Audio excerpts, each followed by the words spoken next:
how many countries I've visited, how many miles you've traveled, how many paintballs you've shot at different people, how much baby powder I've used, how many hotels we've trashed, how many places I've driven, how many guns I've gone through, how much I love the game. It's all the times that you had to tell your family that you couldn't be there for this or that because you were going to play paintball. How many friends I've gotten out of it. That's just why I love paintball. That's why I love paintball. That's why I love paintball. But that's why I love paintball.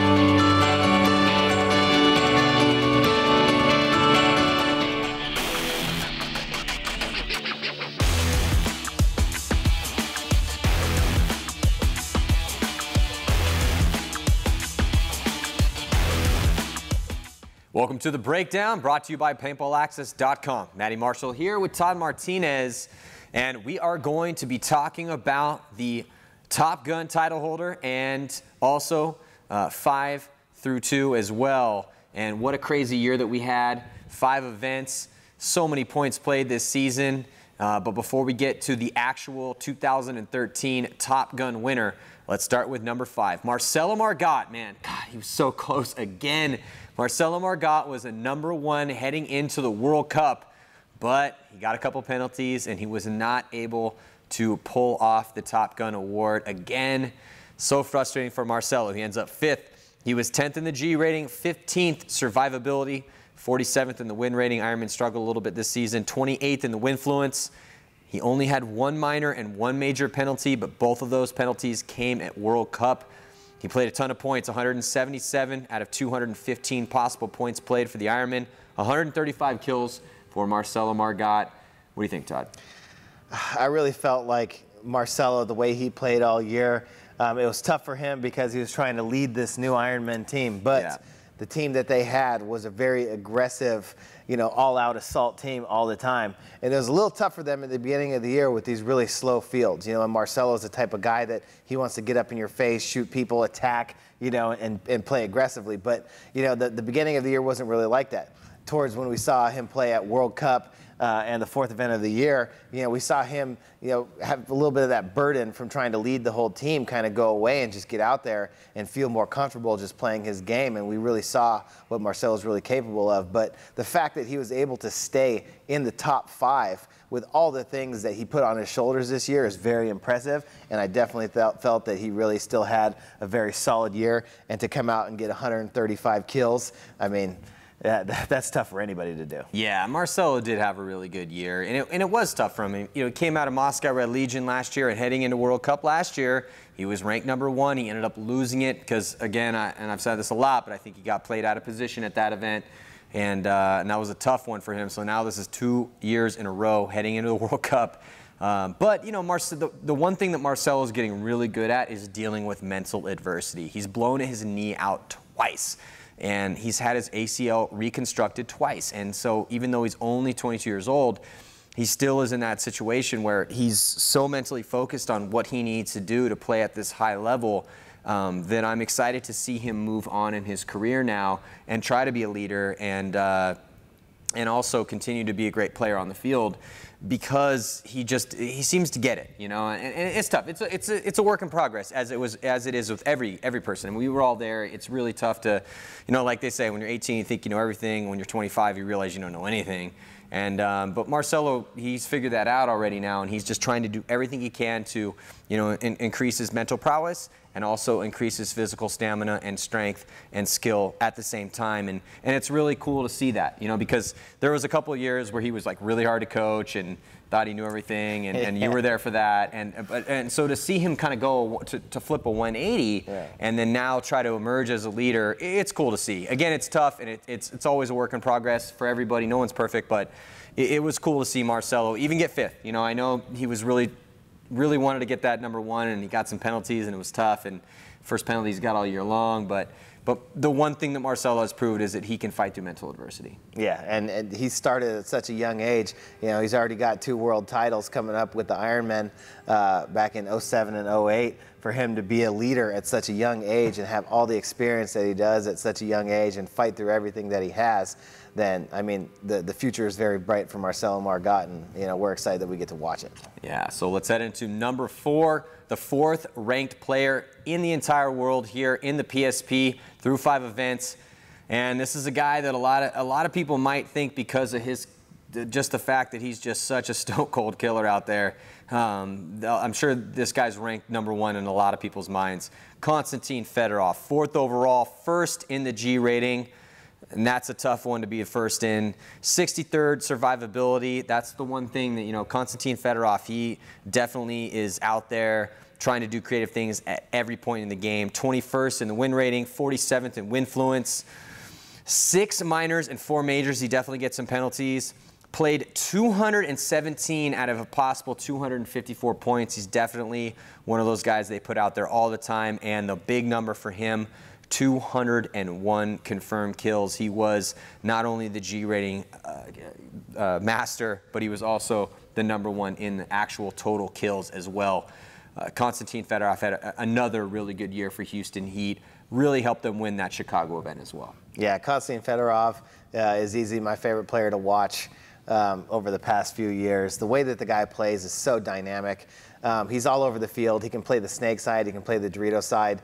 The reason why Houston Heat was able to win that Chicago event was because they had an injury to Chad George, and Konstantin Fedorov went over to the snake side and just handled business with Sergei Slonishkov game after game after game. The dude is an all-out stud. He can play anywhere. His timing is impeccable, and he just understands the game as well as anybody that plays in the top tier over here. So. And now heading to Art Chaos. And that's kind of, Art Chaos is coming into the league now. Art Chaos will be a PSP team. They're going to start in the Challengers League. You got to start there. You don't just walk into the Champions League. You got to earn it.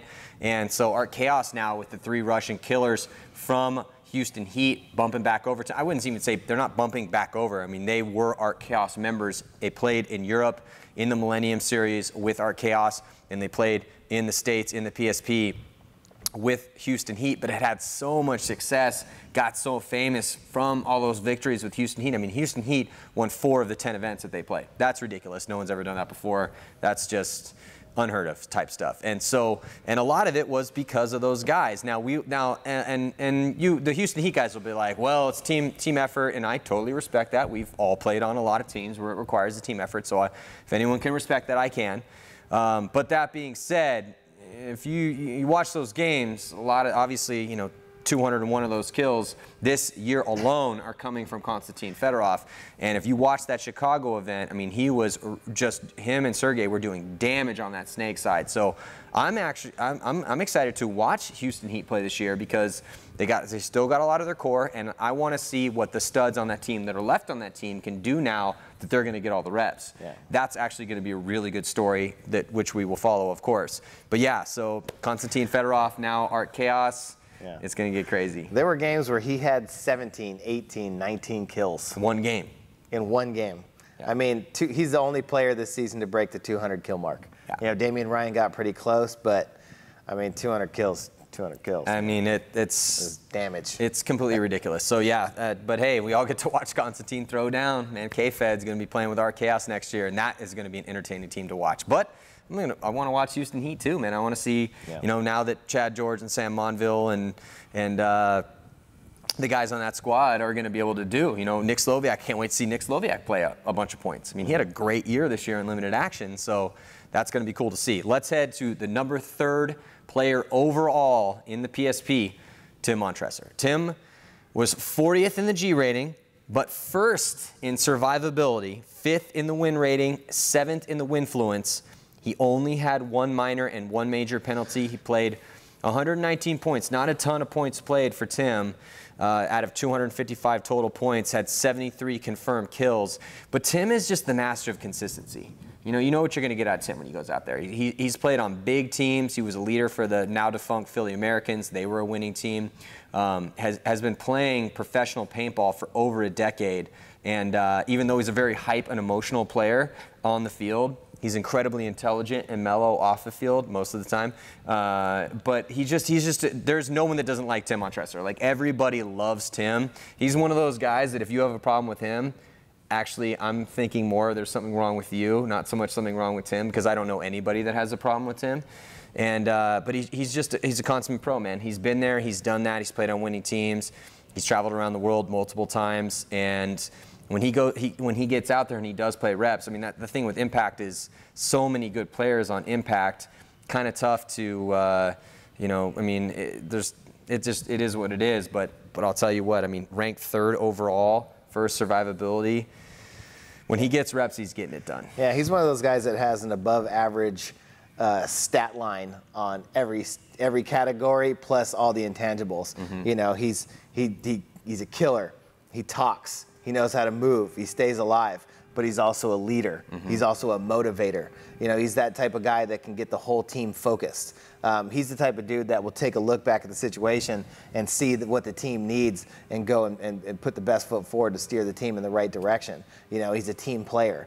He's never going to put himself first. You know, every single thing that you can do on the field, he does, and all the things that you can do off the field, he does. And the reason why that he's on Impact is because he contributes at all levels.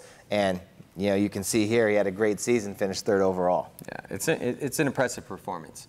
And Impact's definitely a favorite next year. I mean, they just picked up Rainey Stanzik. They have a ridiculous core group that they raised up with, and then all these imported superstars. Impact is going to be a favorite next year for sure. Took 2nd at the last 2 events. And then speaking of Edmonton Impact, let's talk about number 2, Dave Baines. Big Dave Baines. Is he going to retire? Is he not? It's always the question every year. We don't know yet. Hopefully he doesn't. I don't see why he would. He seems to be having a really good time on Impact, but he does have a family. He does have a field to run. He does have other businesses to run. Dave Baines is a busy man. 13th in the G rating, 12th in survivability, 7th in the win rating, 10th in the Winfluence. 3 minor penalties, 1 major, played 139 points out of 255, 104 kills. That's why you pay Dave Baines. 139 points played. I had to work that in there. 139 points played, 104 kills. That's productivity right there. You know, and most of those kills come 3 seconds into the game. Yeah. As soon as that horn blows, if that. and Dave Baines turns his gun around, if you're running to his side, it's trouble. You know, we watched him single-handedly pretty much get his team into the finals at the West Coast Open. Every time he turned around, he was shooting one dude on the break, locking that side off, and just being that dominant force of a back guy that he always is. And also, Todd, he didn't get a ton of spins because in the first, because some of the layouts early on in the year, and I mean, there wasn't a lot of strong back centers at all, but then all of a sudden West Coast Open shows up and there was a kind of a glimmer of a back center, and he played that small little bunker. And Dave is a huge guy, and that's, you know, we sing Dave's praises a lot, not just because, you know, we like Dave Baines, but because Dave Baines deserves to have praises sung about him. He's a really big guy. He's 6'3 plus, pushing 240, but proves that big guys can play the game. Great gunfighter. His past 10-year record is as good as any 10-year record for anyone that's ever played the game. He's been a factor on every single team he's ever played on. He's played on world championship teams multiple times, won tons of tournaments. You know, Dave's just a consummate professional paintball player, and he deserves to be, you know, for us to talk about him in the way that we do talk about him, because think about this, he's ranked 2nd overall. I mean, he only played 139 points, you know, and some of those points, you know, came in that 4th event. I mean, he didn't play a ton of points in the first 3 events, played a decent amount of points at World Cup. But, you know, Dave's just one of those guys, he's going to be good till he either completely loses motivation or decides to hang it up. It's just the way it is. And it's a pleasure to watch Dave play, you know, and anyone that says they're too big to play the game or too old to play the game, or I don't care. Like, Dave's just too good looking to play the game. Too good looking to play the game. Too Indian to play the game. Too strong of a beard to play the game. Dave Baines puts all those theories to rest. Yeah, no, but he had a great year. It was really cool to see it. So now let's head into the Top Gun Award winner. In 2012, it was Alexander Bernikoff. And in 2013, it is San Diego Dynasty's Oliver Lang. So Oliver Lang ends up getting in there. We thought it might have been Marcelo at the last event, and Marcelo had it for 3 events, but it was Bobby Aviles in the beginning of the year, but nope, sure enough. And Todd, you were calling this one all year long. Oliver Lang, 3rd in the G rating, 24th survivability, 2nd in the win rating, 11th in the Winfluence. He didn't get any minors. Oliver only does things big. 4 major penalties for him. Played 127 of 246 points, 103 kills in those 127 points. But it was a good year for Oliver Lang. Yeah, he's been player of the year a few times. This isn't his first time, but now that we actually are keeping all the stats, it's nice to see Oliver Lang still up there, still doing his thing. You know, the old man still got it, you know, like he said. But just game after game, just whenever he was in, you know, like we talked about how Rusty Glaze and Dynasty with the depth in their roster, how they would play, you know, their full roster of players. I never saw Oliver complaining about that. I saw him go in there and do his job, and I was always just worried that Oliver was going to start demanding to play more and wanting to get in, because if he did, he'd have 200 kills easily. But guess what? Oliver Lang came in, did his job, was still Oliver Lang that we all know and love to watch, and he came in and he had a dominant season, and he deserves to be the #1 overall ranked player. Yeah, he was doing damage up that center. A guy that just anytime that Rusty decided to send him out here, he was getting it done, you know. And it's tough because, you know, I mean, even if you're Oliver Lang, if you're not getting it done out there and you're not having a good game, you're not having a good tournament, you will get sat and somebody's going to take your spot, because Dynasty can't have bad events. And they got a ton of awesome guys on the bench. I mean, when you look at the squad that Dynasty put together this year, I mean, they won 2 events and took a 2nd place in Chicago for a reason. Yes, they did drop off a little bit towards the end of the year. Yes, they did get skunked in 2 games at World Cup, but that's, you know, I mean, still, they won the series title, man. You're going to screw up occasionally. It's going to happen. And they just brought the wrong strategy to World Cup. Regardless, it doesn't matter. Oliver Lang, Top Gun title holder for 2013. And it was interesting because last year, everyone was kind of hating on Oliver a little bit because he was down in the 30 range. And a lot of people thought that Oliver's reign as the, you know, quote-unquote best player in the world had ended. But sure enough, year #2, keeping stats. Here comes Oliver Lang and getting that #1 title. So, yeah. And it's actually cool. It kind of solidifies his legend, you know, because before we kept statistics, before we had guys sitting there every single point, every single game, all the way around the field, you know, taking all these different measures of paintball greatness and really putting this, you know, putting the spotlight on it. We didn't know how a lot of these like legendary names would hold up. Because before this, everything was just subjective as opposed to objective. But now that we have these objective measures of greatness, it was kind of this vindication for Oliver to come back after not doing as well last year as he thought he was going to do. And then this year was like, you know what? Yeah, man, I am Oliver Lang, and just remember my name, because even though I know it's been 10 years since I first came up, or longer actually, because, yeah, it was right around 2000. So, you know, I mean, Oliver's 30, 31 now, and you know, heading on playing this game professionally since he started with the Ironman in 2000. So heading on his 14th professional year, he steps up and wins the title. Yeah, I mean, I said it before. I really felt like with Oliver, it's always about motivation. You know, how bad does he really want it? The past couple years, I felt that he wasn't really going out there and giving it his all, and I felt like this year he seemed more determined. And it's not really like Oliver really has to dig deep within his soul. You know, he just has to want to really be there and really want to play his game. You know, and I felt like the past couple years, you know, that just seeing that spark in his eye and that motivation wasn't exactly the same. But this year, looking at him coming into the season, I knew that he wanted to be Oliver Lang, and he just came out and proved it. You know, he's got timing just like any of these dudes that we've talked about on this list. You know, Oliver has impeccable timing and is still, if not the best, one of the best closers in the game. Yeah, it is cool to see, because, you know, it's one of those things. I mean, once you've been everywhere, done everything, won everything, played on tons of different teams on the four corners of the globe, what's next? And so Oliver pretty much is going to stay at the top of the game, if not at the tippy top, until he decides he doesn't want to be there anymore. So congratulations, Oliver Lang, 2013 PSP PBA Top Gun Award winner. Man, it was such a great season. Also, remember, you got to get in the fight for 2014. It's going to be an insane PSP season. The 2013, we set records. World Cup was the biggest event we've had in 10 years, over 400 teams there. So, you know, make sure you sign up early. Get your team in the fight, man. All levels of skill can play, all divisions, and it's just a really fun adventure. And also, we're going to have more breakdowns and podcasts coming at you from Paintball Access every week, keeping you updated with all the information on the field, off the field, behind the scenes, all the stuff that's going on, divisional, professional, there's going to be, as with every offseason, there's always a lot of stuff that's going to go on behind the scenes. And then also we had fantasy paintball for World Cup here in 2013. So we're going big with fantasy paintball here with PBA for 2014. So stay tuned for more details with that. So thank you guys for tuning in. We also might have a little bit of secret news for you guys too here in a little bit, but we're going to keep that under wraps until we're ready to release it here at Paintball Access. Thank you guys for tuning in to The Breakdown. I'm Matty Marshall with Todd Martinez. We'll see you guys next time.